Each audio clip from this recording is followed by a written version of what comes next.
Hola amigos, bienvenidos a un programa más de Los Presidenciables y la Seguridad. Programa enfocado netamente a la entrevista a los candidatos a la presidencia de la República 2025 y enfocado a preguntas netamente en el ámbito de la seguridad. Tema que obviamente sabemos todos los ecuatorianos que estamos en una situación muy compleja, muy dramática, pero que casualmente por medio de estas entrevistas buscamos dar solución a cada uno de los problemas que estamos sufriendo actualmente. El día de hoy tenemos el gusto de tener como invitado a la Presidencia de la República 2025 al Magíster Felipe Tillería, candidato por Avanza, listas 8. Mi estimado Felipe, bienvenido. Sí, bueno, muchas gracias. Un placer estar aquí y antes que nada pues quiero mandar un saludo migrante a todos nuestros compatriotas que nos escuchan y nos ven desde Italia, España, Francia, Inglaterra, Estados Unidos, en toda Latinoamérica y definitivamente en todo el Ecuador. Es un placer estar aquí. Gracias Felipe. Entrando en materia, ¿cuál sería la evaluación de la situación actual? ¿Cómo evalúa usted el tema de la seguridad en Ecuador y cuáles son los principales desafíos que enfrentaría usted al ser el futuro presidente del país en este ámbito? Bueno, antes que nada, pues esto es el resultado de un sistema estatista en donde el Estado trató de acaparar todos los negocios, todas las oportunidades, se metió a tener una aerolínea, a tener empresas eléctricas, petroleras, y se olvidó de sus funciones claves, de sus funciones principales, que son seguridad, salud, justicia y educación. Y hoy vemos pues cuál es el resultado. Como descuidaron la seguridad, hoy tenemos uno de los países más violentos y más inseguros del mundo. En este sentido nosotros queremos hacer un antigénesis de todo esto de aquí. Queremos resetear el sistema. Queremos abrazar una nueva constitución que, por ejemplo, no le dé igualdad de derechos a los delincuentes y a las personas de bien. Que subyugue esos derechos de los delincuentes y que ponga por encima los derechos de la sociedad civil, de los inocentes. Queremos empezar un reseteo del sistema, reduciendo el poder que pueden tener los políticos y aumentando el poder que pueden tener los ciudadanos. Y en ese sentido también tenemos un plan al que denominamos artillería contra la delincuencia. Correcto. Casualmente indicaste una palabra clave, esa forma de que no nos pongan de igual a igual con la delincuencia. Actualmente los ciudadanos están temerosos de actuar, inclusive cuántas veces hemos escuchado a la propia policía y Fuerzas Armadas del temor, más allá de las nuevas leyes que tenemos actualmente en el Ecuador, pero como tema específico, como propuesta específica y como recomendación antes de tu respuesta, voy a hacer una analogía. Cuando una persona conduce un vehículo y provoca un accidente de tránsito, así no haya sido el culpable, pero está en estado etílico, legalmente en cuestiones de tránsito tiene la de perder. De la misma manera considero que cuando el delincuente obviamente está delinquiendo, tiene que tener legalmente todas las de perder ante un ciudadano que en ese momento va a tratar de defenderse de cualquier manera. ¿Estarías tú de acuerdo en ese sentido? Claro que sí, es que los derechos de los ciudadanos de bien tienen que estar por encima de los derechos de los delincuentes. Lamentablemente la Constitución del 2008 los pone igual a igual y eventualmente nos hemos dado cuenta que esta ha sido la ventana por la cual jueces que están amenazados o jueces corruptos que están sobornados han podido dejar en libertad a los delincuentes. Y yo sé que vamos a hablar de seguridad el día de hoy, pero parte de la seguridad va a incluir también un modelo económico que les permita oportunidades a los ciudadanos y también un modelo que haga que se respete la justicia. Entonces, en ese sentido nosotros tenemos un plan que abarca también esos dos pilares. Correcto. Entonces, como propuesta específica para reducir la criminalidad y la violencia en las comunidades, ¿cuáles serían tus propuestas? Bueno, el plan Artillería contra la Delincuencia tiene 5 ejes principales. El primer eje es el control territorial, porque ya no es posible que seamos los ciudadanos de bien los que estamos tras las rejas. Nosotros somos las personas privadas de la libertad, porque tenemos rejas en la ventana de nuestras casas y ahora se hacen colectas en los barrios para poner un segundo cerco de rejas. Es decir, los ciudadanos de bien están tras las rejas, doble cerco, y los delincuentes no. Ellos simplemente sobornando o amenazando a un juez salen libres. Queremos parar eso, y la única manera de hacerlo es con las Fuerzas Armadas. Nosotros como país tenemos unas Fuerzas Armadas 7 veces más grandes que las de Suiza. No el doble, ¿eh? 7 veces más grandes. Y no hemos tenido una guerra en 30 años. Con lo cual no se justifica seguir teniendo unas Fuerzas Armadas exclusivas para el control externo si no hemos tenido una guerra. Nosotros planteamos formar una policía militarizada o una gendarmería que sea como unas Fuerzas Armadas con función dual, que en época de paz externa, bueno, pues actúen como policías, y que en época de guerra externa actúen como Fuerzas Armadas. Una especie como los Carabinieri de Italia. Nuestros compatriotas que nos ven y nos escuchan desde Milán o desde Roma se darán cuenta de que no ha habido mafia más mafia que la mafia italiana, y que de alguna manera, optimizando los recursos, pueden llegar a este tipo de policía militarizada o una gendarmería que tenga esta función dual. De esa manera, e incorporando a los reservistas al control territorial, podremos controlar todos los barrios, y así a los jóvenes no los van a vacunar, a las madres de familia que salen a trabajar no los van a vacunar, $2 de entrada y $2 de salida cada vez que entran y salen de sus barrios. Entonces, punto número 1, el control territorial por medio de las Fuerzas Armadas como función, no como algo excepcional, no como estado de excepción. Obviamente son políticas públicas que se implementarían por parte de tu decisión para fortalecer la institución que están encargadas de la seguridad, como obviamente le indicaste con policía, Fuerzas Armadas, y en el sistema judicial, ¿qué políticas públicas recomendarías? Porque ya hablaste de policía y Fuerzas Armadas, en el tema del sistema judicial, que obviamente va de la mano con el tema de las políticas de seguridad. Bueno, ese normalmente nuestro cuarto punto es un blindaje jurídico, no solamente el apoyo político del presidente, sino un blindaje jurídico, para que las Fuerzas Armadas y los policías, el día de mañana, si es que tienen que abatir a un enemigo en combate, no vayan presos, que se puedan defender en libertad, punto número 1. Pero no solamente que esa protección les llegue hasta el día de mañana o cuando seamos gobierno, no, que automáticamente queden blindados por los próximos 50 años, para que de esa manera ellos estén tranquilos en defender a la ciudadanía. Pero a más de eso, en el aspecto judicial, nosotros nos damos cuenta que es hora de que le devolvamos a la ciudadanía el quehacer justicia. De nada sirve que el juez sea el que dictamina, porque muchas veces está amenazado, muchas veces lo soborna. Lo que queremos es devolverle a la ciudadanía el quehacer justicia. ¿Cómo lo hacemos?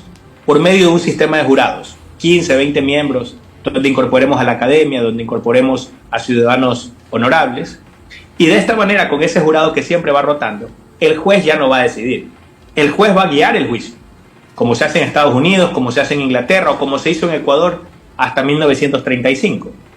El juez guía el juicio, acepta una prueba, descarta una prueba, él tiene tácticamente que guiar el juicio, pero quien decide al final el veredicto lo da la ciudadanía a través de un jurado de 15 o 20 miembros.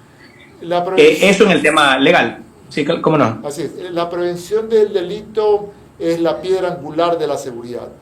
¿Qué estrategias propone usted para la prevención del delito, especialmente entre los jóvenes y las comunidades vulnerables? Bueno, lo principal en el ámbito social, tenemos que regrese el servicio militar obligatorio para los jóvenes y la premilitar en los colegios. En realidad nosotros no le encontramos ningún delito y ningún pecado a que un joven aprenda a levantarse a las 5:30 de la mañana, lustrar sus zapatos, hacer ejercicios, que aprenda una profesión, que aprenda valores, la honorabilidad, extrañar a la pelada o a la familia, por último, pero que aprenda una profesión para que luego pues salga y sea un ciudadano de bien. También saber usar armas, porque si hablamos de servicio militar, yo hice mi instrucción militar en la Infantería Marina y obviamente lo básico también es aprender al uso del arma. Hacer uso del arma, el arma no es el mal elemento, es el ser humano el mal elemento. Correcto. Sí, totalmente de acuerdo, sí. Totalmente de acuerdo. Ahora, queremos ir más allá también. O sea, el problema para nosotros está también en el control de las cárceles. Hoy por hoy es público y notorio que las cárceles son los centros de mando del crimen organizado. Lamentablemente el SNAI ha fracasado al SNAI se le fugan los más buscados.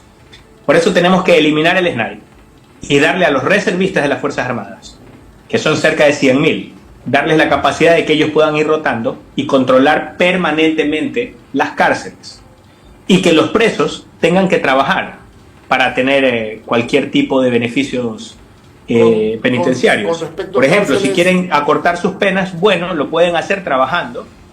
Si es que quieren acceder a una mejor calidad de comida, tienen que hacerlo trabajando.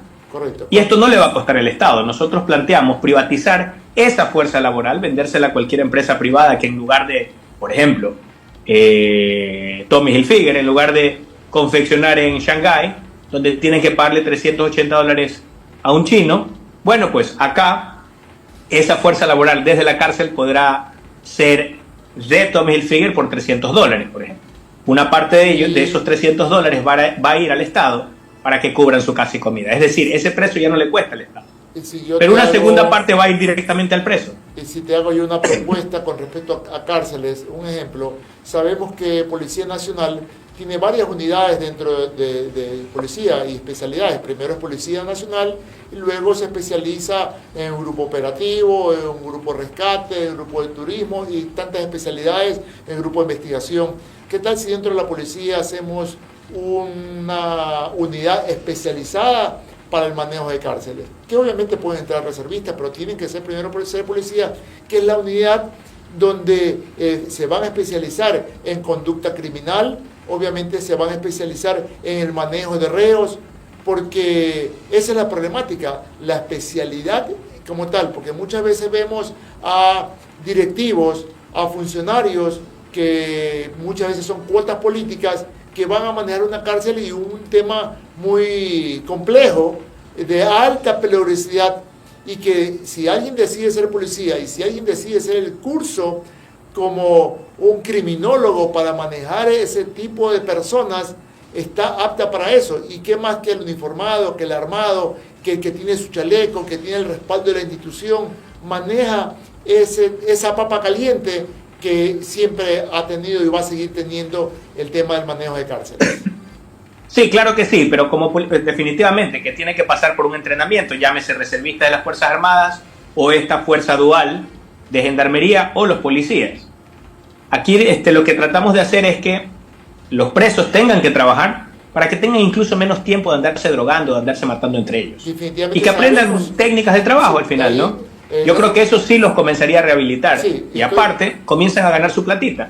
¿Qué pasaría, por ejemplo, si de esos $300 no le damos, bueno, 100 van para casa y comida, van al Estado, los otros 200 no se los damos inmediatamente, sino que $100 van a una libreta de ahorros? Cosa que cuando salgan, bueno, pues han hecho su bolita de plata y han aprendido a trabajar. Sí, es decir, si no encuentran trabajo, van a poder ser emprendedores y hacer parte de la solución, ya que un día fueron parte del problema. Ellos tienen que aprender a trabajar para que entiendan que el fruto del trabajo de otros es lo que ellos trataron de robar. Sí, que aprendan pues cuál es el valor del trabajo de la propiedad privada. Estoy 100% de acuerdo contigo, lo he recomendado en varias ocasiones, donde definitivamente las cárceles tienen que ser autosustentables. Porque ¿qué pasa? Mañana el gobierno ha inyectado $2 millones a las cárceles y pasado van a tener nuevamente las necesidades. Entonces, así como cuando me ha pasado en alguna ocasión, llevaba a una persona a una determinada clínica, ¿verdad? O hospital Luis Bernaza, por poner un ejemplo puntual, y pagan de acuerdo al perfil de paciente. Si es un paciente que obviamente está en la orfandad o es por diosero, no va a pagar, pero si es un paciente donde de acuerdo a su perfil tiene las condiciones de pagar el 50 o el 100%, pues lo hace. Asimismo, en el tema de cárceles, más aún, si va a producir y va a generar, no va a ser una carga, sino obviamente está pagando una pena privada de libertad, pero está produciendo para su propio beneficio, para su comida, para su papa, para su hospedaje, para su estadía dentro de esa privación de libertad. Así que obviamente estoy de acuerdo totalmente en que el privado de libertad tiene que generar recursos para subsistir y para obviamente poderse pagar su alimentación, su vestimenta, sus útiles de aseo. Estamos de acuerdo. Correctísimo, sí. Y es más, que los últimos $100 vayan a una persona que él quisiera, que él destine. Por ejemplo, que puedan ir a su mamá, a su hermana, a su hija, a su esposa, porque a la final no se trata pues de denigrarlo, sino que él siga siendo pues una persona que mantiene su hogar, sin necesidad de que esté chateando, tratando de vacunar a alguien vía telefónica. Entonces, en ese sentido, nosotros vamos a ser muy fuertes, musculosos en ese sentido, y vamos a tratar de que los presos trabajen, que trabajen como chinos, que se rehabiliten y puedan ser parte de la solución y no parte del problema. Correcto. Pero además nosotros tenemos el cuarto punto, que es la diplomacia de la lucha contra el crimen organizado, que ya busca diferentes, vamos a elevar a un canciller, a un funcionario, a una especie de co-canciller, para que viaje el mundo suscribiendo acuerdos de cooperación con otros cancilleres y así aprovechar a todos los ejércitos del mundo, al ejército no solamente de España, Italia, Bélgica, Estados Unidos, Reino Unido, que son los principales damnificados del envío de drogas, sino también de otros países con quienes se puedan firmar estos acuerdos de cooperación, como por ejemplo Turquía, Rusia, Corea del Sur, Israel, para que entre varios ejércitos del mundo seamos fulminantes en esta guerra contra el crimen organizado. Si es guerra, la guerra lamentablemente es con muertos, y si es que alguien tiene que morir, que no sean de los nuestros, que sean ellos. Mi estimado Felipe, gracias. Y antes de irnos al corte, última pregunta, que ya algo lo has indicado. Esto tiene que ver mucho con la colaboración internacional y cómo usted plantearía el hecho de trabajar con organismos internacionales para abordar esta problemática transnacional como es el narcotráfico y el crimen organizado. Sí, firmando acuerdos de cooperación con varios países del mundo y dando puertas abiertas para que no solamente ellos puedan tener operaciones en Ecuador, sino también bases, soldados, que de alguna manera se sepa que el Estado ecuatoriano, a través de su diplomacia, ha logrado controlar el territorio y controlar las cárceles. Correcto. Nos vamos a un primer corte comercial, mi estimado Felipe, y regresamos inmediatamente con su programa, Los Presidenciables y la Seguridad.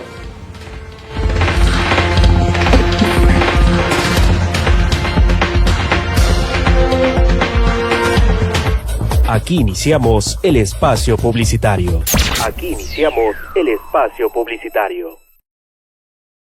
Todos los ecuatorianos estamos en busca de una solución al problema de la inseguridad.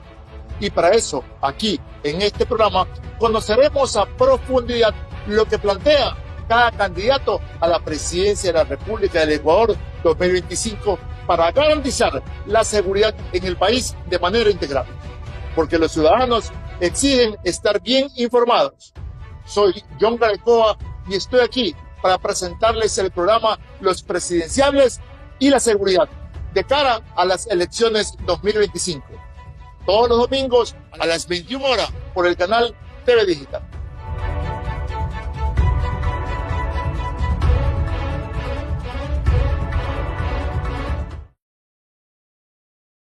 Seguimos como el primer programa de seguridad del país, Max Security, cerca de ti, con entrevistas, reportajes, medidas de autoprotección, seguridad ciudadana y todo lo que usted necesita para sentirse seguro. Max Security, cerca de ti, por tu seguridad, síguenos en nuestras redes sociales.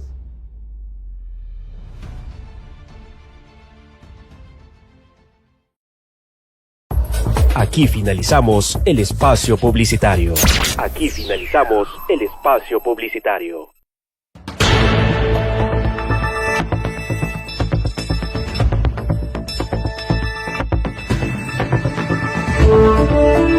¿Qué tal, amigos? Regresamos en su programa Los Presidenciables y la Seguridad.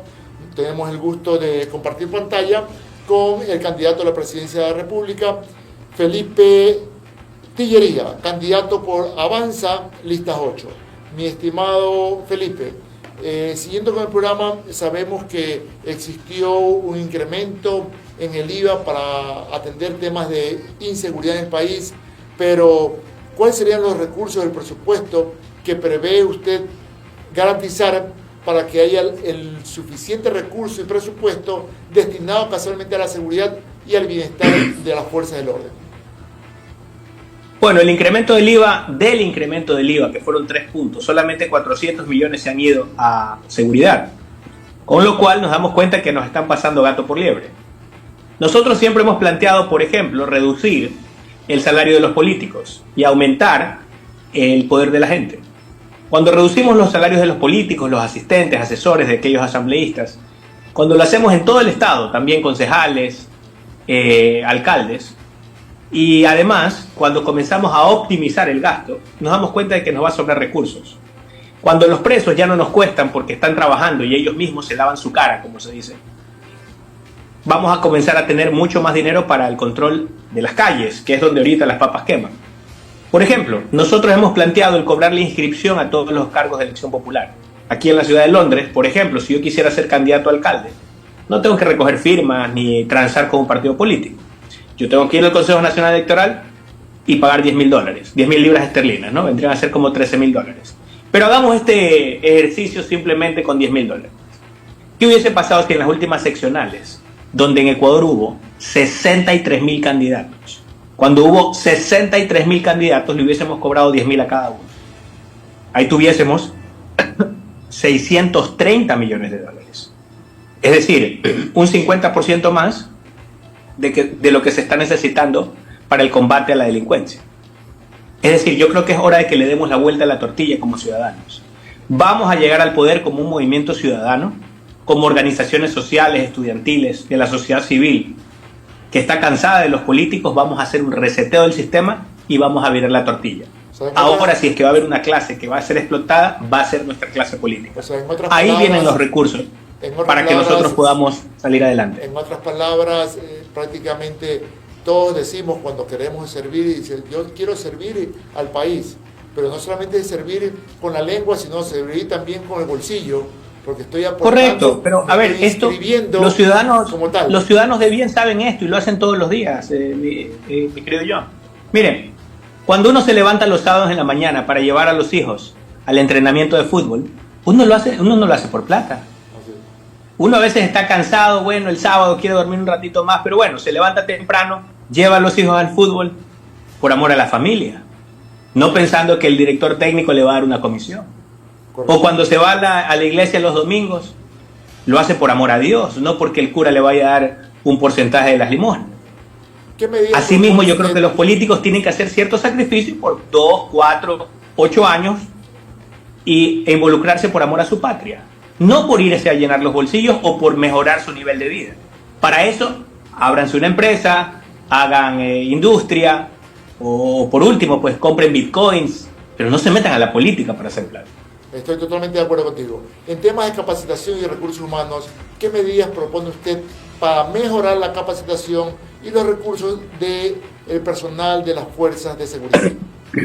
Bueno, tenemos que hacer un reseteo total. Yo creo que así como algún día pues un croata, Dusan Drašković, reentrenó a toda la selección ecuatoriana y todos los jugadores eran polifuncionales, yo creo que tenemos que guiar a todas nuestras fuerzas del orden, policías y militares, a poder estar listos para actuar tácticamente en territorio o en las cárceles, o en caso de que sean fuerzas armadas, esta fuerza dual, que no solamente pueda controlar las fronteras, el exterior, que pueda ir a una guerra con un enemigo externo, sino también que pueda librar una batalla interna contra el crimen organizado. Como le digo, nosotros definitivamente que vamos a entrenar a nuestras Fuerzas Armadas en el mejor de los niveles. Tenemos una vicepresidente, Carla Rosero, quien es experta en seguridad. Ella va a liderar todos los programas de capacitación para que técnicamente podamos tener unas Fuerzas Armadas profesionales que nos ayuden a ganarle la guerra al crimen organizado. En el tema de recursos humanos y como aporte, y para su conocimiento tenemos una ley y reglamento que se puede hacer uso de exámenes de confianza, uso de herramientas técnicas científicas como el polígrafo para el control al recurso humano. ¿Usted aplicaría exámenes de polígrafo para, bueno, ya está la ley, ¿no? Ya está el reglamento, tanto en policía y Fuerzas Armadas, inclusive en lo que es función judicial, está la ley y obviamente hubo un reglamento mal elaborado que se está trabajando nuevamente en ese reglamento. Pero sí, claro que sí, sí, definitivamente. No lo queremos hacer solamente en cuestiones de seguridad, en todo el Estado. Así es. Nosotros hemos sido muy categóricos, se van todos. Necesitamos resetear el sistema. Se van todos, solo se quedan los honestos. Y esto no excluye a Fuerzas Armadas, policías, Ministerio de Educación, todos. Correcto. Nosotros tenemos que hacer un reseteo del sistema, que la sociedad civil ahora comience a gobernar y que esa clase política que de alguna manera nos retrasó 45 años sea erradicada de la política ecuatoriana y que comiencen los ciudadanos a tomar sus O lugares. sea, está enganchando obviamente el recurso humano con la tecnología y seguridad. ¿De qué manera plantearía usted integrar la tecnología y la innovación en estrategias de seguridad pública? Bueno, somos la única candidatura que ha propuesto la creación de una Secretaría de la Inteligencia Artificial. Vamos a ser el primer país del mundo en tener una Secretaría de la Inteligencia Artificial, precisamente para que en todos los estamentos del Estado, no solamente en materia de seguridad, claro que en seguridad es muy importante, utilizar tecnologías de punta como la inteligencia artificial para comenzar a detectar cuáles son las proyecciones de dónde comienzan a haber focos de problemas, en qué barrios, que comiencen a analizar cuáles son los patrones de conducta de ciertos grupos delincuenciales, para comenzar más efectivamente, con inteligencia, a darle guerra a ese crimen organizado. Yo creo que esta guerra contra el crimen organizado, no solamente con músculo, con fuerza, esa va a ser lo que nosotros tenemos como Estado, que no tienen los delincuentes, es la diplomacia de la guerra. Podemos tener acuerdos de cooperación con diferentes países y ejércitos del mundo. Y lo segundo, podemos controlar la banca nacional.